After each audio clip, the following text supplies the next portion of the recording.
Hola, gracias por estar con nosotros para compartir la presentación del programa Rutas en Rojo, un programa que nos hubiera gustado mucho no tener que hacer. En la Argentina mueren 140 personas promedio por semana. Eso equivale por año a casi 3 veces las pérdidas humanas que provocó el atentado de las Torres Gemelas. Gran parte de esas muertes se hubieran evitado respetando normas muy simples, como viajar con cinturón de seguridad. Todos sabemos esto, pero el problema se agrava día a día. ¿Qué nos pasa? ¿Entiende por qué le digo que nos hubiera gustado mucho no tener que hacer este programa? Porque parece mentira que tengamos que hacer esto para decirnos ni una muerte más. Por eso el nombre del programa, Rutas en Rojo, porque todos tenemos una deuda con la sociedad. Semana a semana, aquí, por iniciativa del Grupo Sancor Seguros y con el equipo de Rutas en Rojo, vamos a tratar de darle todos los elementos para tratar de evitar el próximo accidente, la próxima muerte. ¿No es así, Horacio? Así es, Susana. Cada semana analizaremos un accidente hasta sus últimas consecuencias. Con un equipo de especialistas intentaremos echar luz sobre las causas del accidente y, lo que es más importante, qué se podría haber hecho para evitarlo. El doctor Horacio Bota Bernaus es un especialista internacional en el tema y encabeza nuestro equipo de análisis. Después del corte vamos a trasladarnos al visor de accidentes para presentar el caso de hoy. Los jóvenes de Córdoba. Una combinación fatal entre noche, alcohol y descontrol al volante.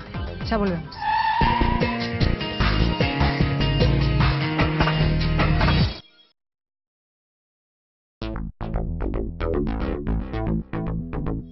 Seguimos en Rutas en Rojo y ahora los invitamos a trasladarnos hacia nuestro visor de accidentes, donde vamos a compartir el resultado del trabajo del equipo de investigación. Ahora sí. Efectivamente, hoy vamos a hablar de un caso que me ha impactado personalmente, no solo porque ha ocurrido en Córdoba y la gravedad del mismo, sino también porque nos tocó informar acerca de lo que sucedió en ese fatídico día. Lo compartimos.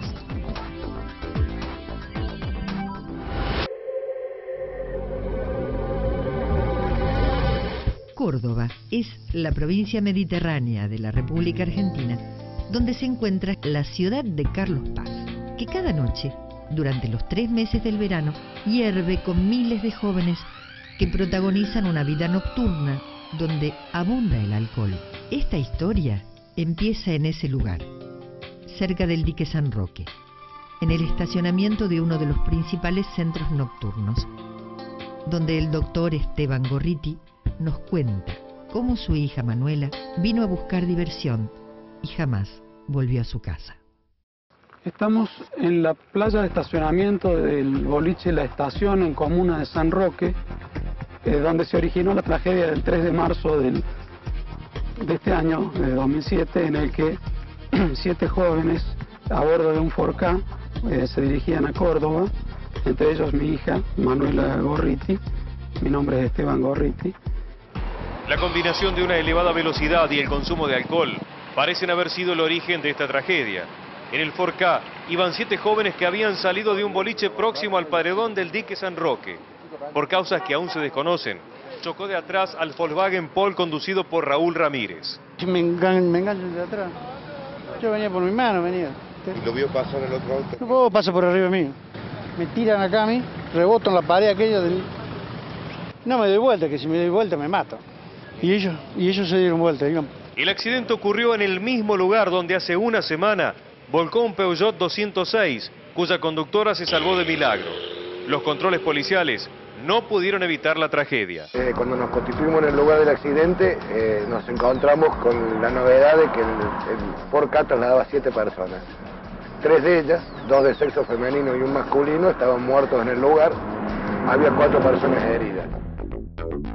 Bueno, Horacio, ya han quedado planteadas de alguna manera de entrada las principales causas de esta tragedia. Efectivamente, a través de la crónica podemos ver que hay un conjunto de factores de riesgo que han contribuido a la producción del accidente y a la gravedad de sus resultados. Entre esos factores podemos distinguir claramente un vehículo pequeño con exceso de pasajeros, un exceso de velocidad sumado a un conductor alcoholizado, una ruta con antecedentes de muchos accidentes, de mucha siniestralidad y también, por qué no decirlo, una ruta con mucho flujo vehicular y con pocos controles que pudieran haber hecho cesar el riesgo que significaba en estas condiciones este vehículo circulando por la ruta.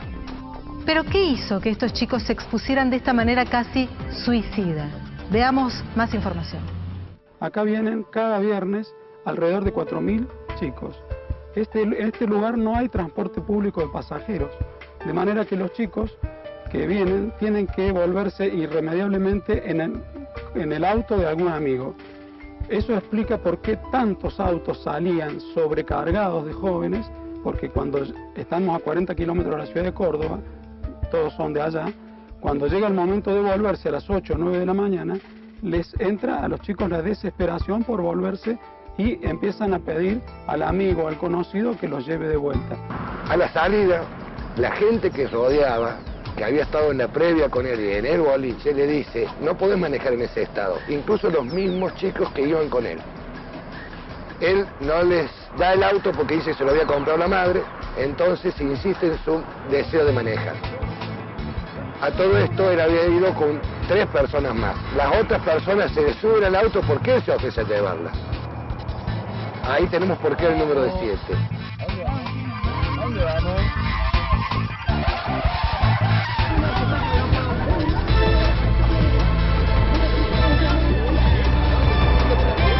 Así fue como a las 8 de la mañana, entre los primeros autos que salen, este chico, con su valiosa carga de 6 jóvenes amigos a bordo, apenas toma el pavimento, comienza a cometer imprudencias, a demostrar un manejo agresivo, y comienzan las discusiones con sus pasajeros que empiezan a recriminarle que tenía que ir más despacio, que fuera prudente.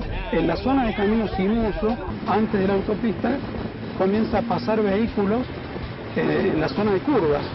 Luego de eso, él zigzagueando, ya en la autopista pasa varios autos. Tenemos testimonios de gente que dice que no los chocó por casualidad.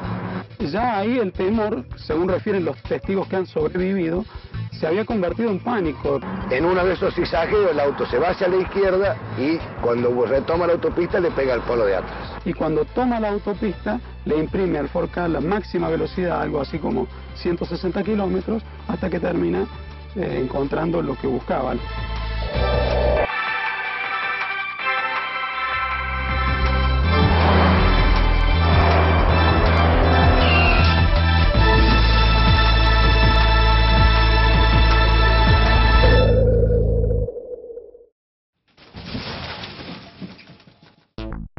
Y llegamos al clímax de este drama, lamentablemente con la pérdida de 3 vidas muy jóvenes.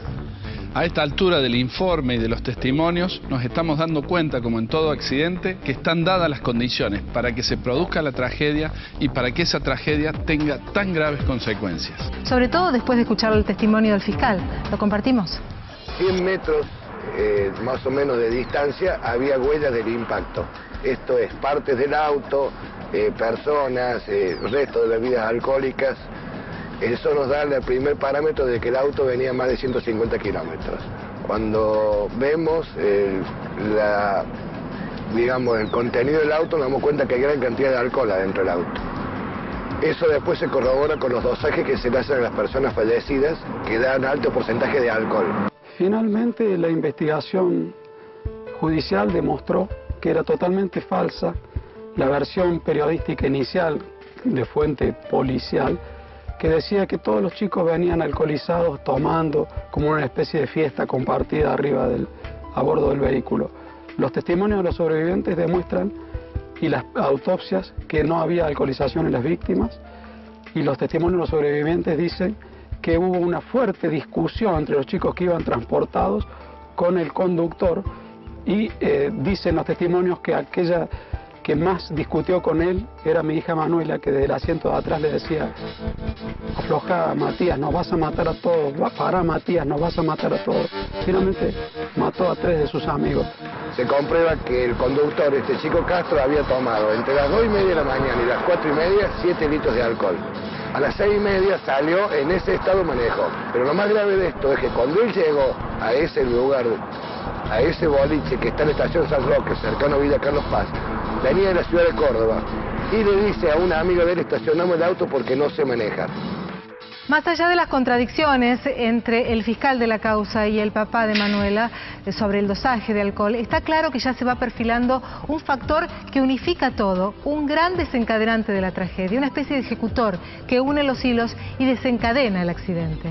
Desde el punto de vista legal, además, este caso es un caso testigo, porque va perfilando una imputación que no es la habitual para accidentes de este tipo. ¿En qué sentido? Ya no se habla de culpa, de un comportamiento imprudente o negligente, sino que ya el fiscal y el papá de Manuela están planteando un accidente producido a partir de un dolo eventual, de una intención tal vez de causar el accidente o, habiéndose representado el peligro, no hizo nada para hacerlo cesar, y por eso la imputación de homicidio simple, en este caso por dolo eventual. Ha sido de tal característica la temeridad al volante de este joven que la justicia lo ha encuadrado como homicidio simple por dolo eventual. El dolo eventual que yo imputé cuando tuve toda la prueba se basa en que él debía presumir que su conducta podía causar una muerte, y él dejó de lado ese resultado, o sea, lo menospreció y siguió actuando tal como si nada. Esta es la base del dolo eventual, es una figura muy difícil de probar, muy difícil de aplicar. Generalmente los jueces y los fiscales en el país no lo quieren hacer. Es tal vez más fácil aplicar un delito culposo y las muertes se transforman en una cuestión comercial. La pregunta que hay que hacerse es, ¿qué convierte a un joven al volante en asesino de sus amigos? ¿Qué convierte en verdugo de sus amigos cada fin de semana, para que cada fin de semana mueran decenas de chicos en todo el país? Son preguntas muy fuertes, que no tienen una respuesta concreta, por lo menos una respuesta que satisfaga la demanda de semejante dolor. Por eso lo invitamos a compartir en el próximo bloque el análisis de nuestro equipo de investigación, que va a tratar de acercarle elementos para que entre todos vayamos encontrando, a través del razonamiento y la reflexión, algunas de estas respuestas. Antes del corte, una alerta de Rutas en Rojo. La ley argentina acepta para conducir hasta 0.5 gramos de alcohol por litro de sangre. Con ese índice o más, se afecta la percepción, generando imágenes borrosas o equivocadas. Se genera una falsa y peligrosa sensación de seguridad al manejar. Pero los efectos del alcohol pueden manifestarse con el primer vaso de vino o cerveza. Aún con 0.2 gramos de alcohol por litro de sangre, se ven afectados los tiempos de reacción y la coordinación de movimientos.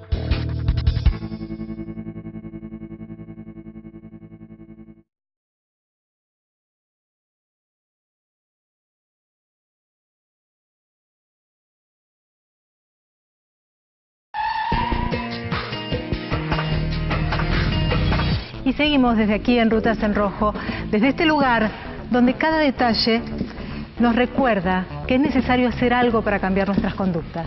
Los invitamos a trasladarnos a nuestro laboratorio de análisis, donde detectamos las causas técnicas de los accidentes de tránsito. Hola Jerónimo, ¿cómo estás? Susana, bien, gracias. Jerónimo Bonavera es otro de los integrantes del equipo de análisis de Rutas en Rojo. Vos dijiste, Horacio, que este caso te tocaba muy de cerca. Sí, porque además de que ocurrió en Córdoba y de la tremenda consecuencia que tuvo en vidas humanas, intervenimos profesionalmente en él a poco de ocurrido, y por eso nos pareció interesante volver al lugar y tratar de reconstruir qué es lo que pasó esa mañana. A ver. Y aquí comenzó la tragedia, aquella mañana del 3 de marzo del 2007. El Ford Ka con los 7 jóvenes venía circulando y se dirigía hacia la ciudad de Córdoba. Luego de bajar esta cuesta, colisionó con un vehículo que le precedía, el Volkswagen, y se inició la tragedia. Pero para que nos cuente con qué se encontró a poco de llegar, lo hemos convocado al doctor Pablo Faría, que nos va a contar. Así es, Horacio. Aquella mañana, cuando llegamos al lugar, nos encontramos con un accidente donde habían chocado 2 autos, un Ford Ka y un Polo. La colisión por alcance habría ocurrido sobre el carril lento y luego los autos abandonan la calzada. Hacia el canal de desagüe lateral, el Ford Ka, como ustedes pueden ver, aún subsisten las huellas de la salida de calzada hacia el canal. Luego queda el primer vehículo detenido, el Polo, sobre el canal, y el Ford Ka continúa su travesía hasta muchos metros más adelante, haciendo trompos y colisionando contra el muro de contención, despidiendo los cuerpos que luego fueron encontrados algunos sin vida. Como vimos, el doctor Farías nos hizo una clara descripción de cómo ocurrió el accidente, en donde han participado múltiples causas que es importante investigar. Por eso les propongo que nos traslademos al CESBI Argentina. Desde allí el ingeniero Gustavo Brambati nos explica cuáles son los factores técnicos que influyeron de esta manera en este accidente. Gustavo. Bueno, obviamente hay dos factores que vale la pena focalizar. Uno tiene que ver con el exceso de carga o el exceso de ocupantes dentro del vehículo, que tiene una influencia notoria en cuanto a las consecuencias que se pagan producto de este accidente. Y por otro lado, el tema de la velocidad. Por favor, comencemos con el problema del exceso de ocupantes, Gustavo. En este caso, obviamente, al no tener los ocupantes de la plaza trasera, los cinturones de seguridad conectados, las desaceleraciones dentro del habitáculo y los impactos propios dentro del habitáculo son tremendos y realmente muy agresivos para los ocupantes, más allá de salir o no despedidos fuera del vehículo. Ahora hablemos del factor velocidad. Un aspecto muy importante a tener en cuenta cuando se habla de velocidad. Cuando se superan ciertos límites de velocidad, prácticamente la energía puesta en juego se duplica. Para dar un ejemplo, un vehículo circulando a 120 km por hora contra otro vehículo que circula a 100 km por hora, si los dos chocasen contra el mismo impacto, en el vehículo que circula a 120 km por hora, prácticamente se duplicarían las energías puestas en juego en el momento del accidente. ¿Qué quiere decir esto? Que el vehículo se deformaría 2 veces más y que las consecuencias a los ocupantes del vehículo serían infinitamente mayores. Fíjate lo que implica la velocidad en un accidente y en el que nos ocupa, que se habla de 150 a 160 kilómetros antes de producirse el impacto. Tremendo. Ahora, independientemente de la explicación detallada de Brambati y de la interpretación que hace, ustedes sobre el terreno descubrieron otros factores que pueden echar luz sobre el siniestro. Sí, una de las dudas que teníamos es por qué se había producido allí el accidente y no en un tramo anterior, porque venían de varios kilómetros atrás estos chicos. Y el doctor Farías nos relata que había un cambio de rasante y lo explica de la siguiente manera. Bueno, indudablemente que habiéndose tratado de un accidente ocurrido de día, a las 9 menos cuarto de la mañana, si uno observa el cambio de rasante que presenta la autopista en este sector, el punto de visión se ve interrumpido, lo que sumado probablemente a la velocidad que traen los autos, habría impedido que el conductor viera el auto que lo precedía en el sentido de marcha sobre el carril más lento de la vía. Y ello pudo haber de alguna manera coadyuvado a una colisión por alcance sobre el carril lento. Entonces, además del exceso de ocupantes, de la velocidad y del alcohol, se pudo descubrir una dificultad sobre la vía. Exactamente, pero este accidente se caracteriza fundamentalmente en cuanto a sus resultados por la excesiva velocidad del 4K. En la reconstrucción animada que vamos a ver, vamos a poder visualizar qué es lo que pasó en ese momento con este accidente.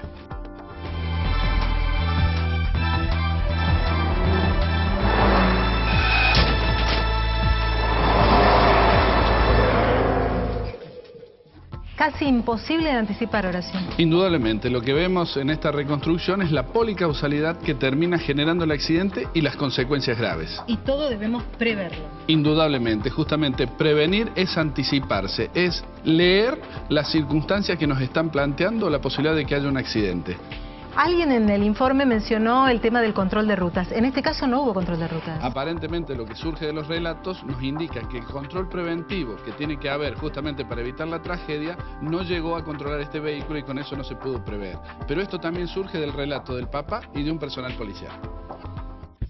No existe desde acá hasta Córdoba un control caminero como ordenan la ley nacional y la ley provincial de tránsito. El conductor del otro vehículo ha pasado por el control policial que existe, para que ustedes lo conozcan, a la salida de Carlos Paz. De todas maneras, estos jóvenes en general evaden los controles, están buscando calles adyacentes y se ha consensuado con la Dirección de Tránsito, que tiene el control estricto de lo que es la autopista, para ir viendo todo lo que es todas las calles que desembocan en la misma, ¿no es cierto? Está vacante el poder de policía de tránsito en la autopista Córdoba-Carlos Paz, que es algo así como el camino más importante de la provincia. Este testimonio desnuda, a no dudarlo, una de las falencias más importantes que tiene hoy nuestro país en materia de tránsito, la falta de controles planificados y sistemáticos en las rutas y en las calles de nuestro país. Y esto indudablemente también nos impide cumplir aquella famosa trilogía que siempre se plantea para la prevención: educación, planificación y control y sanción. Sin control y sanción para aquellos que deciden transgredir la ley, no es posible actuar antes de la tragedia como son los accidentes. Si esto no se logra, las tragedias van a seguir existiendo. Ahora, la severidad del control por sí misma no alcanza si no podemos meternos en la cabeza de la sociedad la necesidad del autocontrol. ¿Qué implica el autocontrol? Saber decir que no. Saber que hay una norma que no tengo que transgredir, porque si la transgredo puedo tener consecuencias como las que estamos analizando en cada caso. El autocontrol tiene directa relación con lo que ejercen los chicos. Justamente son los chicos los que en este caso habían tomado dentro del boliche bailable, y sobre esto el papá de Manuela Gorriti tiene su propio análisis. Y es muy común escuchar a los bolicheros argumentar que ellos ya reciben a los jóvenes alcoholizados porque los jóvenes hacen la previa y ya vienen tomados. Pero lo que no dicen es que ellos mismos lucran con la previa, porque en este lugar se les vende alcohol desde esta barra que estamos viendo. Es decir, se les cobra 5 pesos por el estacionamiento y se les vende alcohol y se les pone música, de manera que aquellos que no quieran entrar directamente pasan toda la noche bebiendo en la playa de estacionamiento del local. Nuestros jóvenes toman, beben alcohol, transgreden. Nosotros queremos preguntarte, Jerónimo, porque tenemos claro que además de especializarte en seguridad vial, sos un caso testigo, porque sos papá de un chico que falleció en un accidente de tránsito tal como el de Manuela Gorriti. Y este ya deja de ser un problema personal para transformarse en un problema social. Vos transformaste tu dolor en una actividad, una actitud proactiva para tratar de resolver este problema. ¿Cómo se hace? Mirá, son formas de encarar los duelos. Lo mío, yo digo, siempre fue un duelo activo. Otros se deprimen, se cierran y se ponen a llorar detrás del hijo ausente. Yo creo que lo que yo hice fue subrogar los derechos de mi hijo, de pelear por un derecho de justicia, y a partir de eso tratar de evitar lo que pueda en que no se repitan estos hechos. Me dediqué a estudiarlo. Ahora, fíjate vos que es un tema muy importante lo que se plantea acá. Se dice que la venta de alcohol se hace en la previa. Ahora, ¿qué pasa en las familias antes de que el chico llegue al boliche? Lo importante es que nosotros no iniciemos ni estimulemos el consumo de alcohol y reforcemos que los jóvenes sean capaces de decir: no, yo no voy a consumir alcohol porque manejo, o yo no voy a subir a este auto porque hay un conductor alcoholizado, y que eso no lo va a excluir de la sociedad. Ahora, ¿cuál es el valor de la amistad? El valor de la amistad es preservar una vida en sociedad mejor o tratar de pasarla bien. Eso es lo que tenemos que plantearnos en la familia y en la sociedad. Hay muchos ejes que ya están planteados y muchas conclusiones que se vienen. Por eso los invito a seguir con nosotros en el próximo bloque para ver el capítulo final de Los Jóvenes de Córdoba. La gente cree que viaja más protegida en el asiento trasero y no se coloca el cinturón. Estadísticas mundiales indican que en el 95% de los casos no se usa el cinturón de seguridad en los asientos traseros. Los ocupantes de las plazas traseras sin cinturón tienen muchas probabilidades de salir despedidos si el vehículo fuera embestido, volcara o girara bruscamente. También pueden aplastar a las personas que viajan en los asientos delanteros, aunque estos últimos lleven el cinturón correctamente abrochado. Un pasajero de 50 kilos que viaja en el asiento trasero de un vehículo que circula a 60 kilómetros por hora puede producir una fuerza de 850 kilos en su desplazamiento sobre el asiento delantero. Llegado a este punto en nuestro programa, creemos que es conveniente volver a compartir con ustedes uno de los testimonios y una de las preguntas que nos dejaba planteada Esteban Gorriti, el padre de una de las víctimas de este accidente, Manuela Gorriti. La pregunta que hay que hacerse es: ¿qué convierte a un joven al volante en asesino de sus amigos? ¿Qué convierte en verdugo de sus amigos cada fin de semana, para que cada fin de semana mueran decenas de chicos en todo el país? Quizá la pregunta así formulada es válida, pero es muy difícil de responder. A lo mejor lo que deberíamos hacer es formularnos la pregunta a nosotros mismos, porque en este contexto social es muy difícil encontrar el equilibrio como padres entre ser buenos padres y padres buenos, entre dar las alas que los chicos necesitan y a la vez no desentendernos del problema. Tan es así lo que dice Susana, es que a veces los adultos tenemos un dedo acusador y creemos que los jóvenes son el problema. Y lo que debemos decir es que los jóvenes se desarrollan de acuerdo a las reglas, a los usos y costumbres que los adultos les imponemos.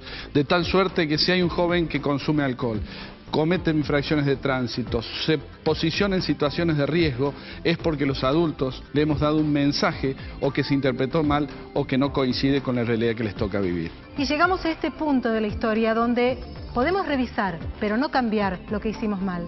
Llegamos a este momento de emergencia vial en que tenemos la obligación de trabajar juntos, los padres con los hijos, los jóvenes y los adultos, para encontrar la forma de ponerle límite a las muertes de todos los días. Y recuerde, usted puede ayudar a salvar vidas.